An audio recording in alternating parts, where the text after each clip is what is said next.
So Sandra, your background is in art history, and you're also an instructional designer.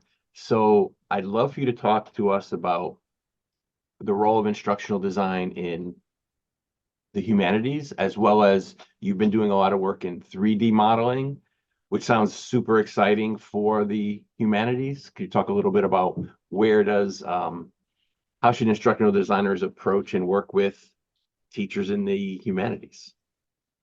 Sure. For those who don't know, humanities encompasses quite a few disciplines. So you have literature, philosophy, religion, language, art history, one of my former past lives, Mhm. visual, performing arts, etc.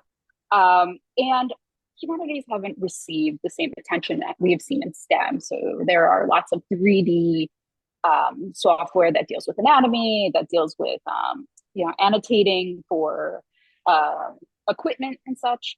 Um, and so, because of the lack of technology that has been available for the humanities and pedagogy, um, there has become this myth that a lot of professors are anti-tech. They want to stick to just the books and this, but that's not true. There are plenty who want to branch out. With my own experience and other professors, um, they are using smartphones. They were able to adapt during Zoom with that new technology. We all did. Um, so 3D is very could be very significant to how we teach in the humanities going forward. So, for instance, for art history, it's very artifact based. It's about where we're not able to take the students to museums. Like if we're all in New York City, so we have the luxury of going to the Met or the MoMA to show students. But if you're living in the middle of the country, you're not able to get to some of um, these greater institutions. So if you lots of the British Museum, the Smithsonian, they're all importing 3D objects for us to use in the classroom there. So when you're in the classroom, you're able to actually do a 360 view of this. Students are able to discover parts of items that you're not able to even touch in the museum. So it's even going beyond that with interactive.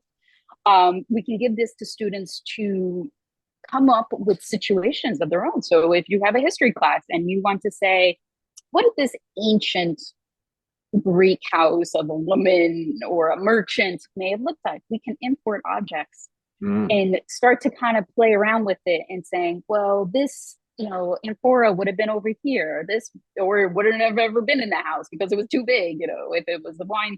So getting students to really think out these problems that you weren't able to do with just PowerPoint. I love the idea of getting working through problems. I've never thought of it that way until you just brought it up, where the 3D can help look at situations and look at things differently and try to solve problems, as opposed to simply just looking at things, admiring them. There's a place for that. But this idea of, oh yeah, how did this work?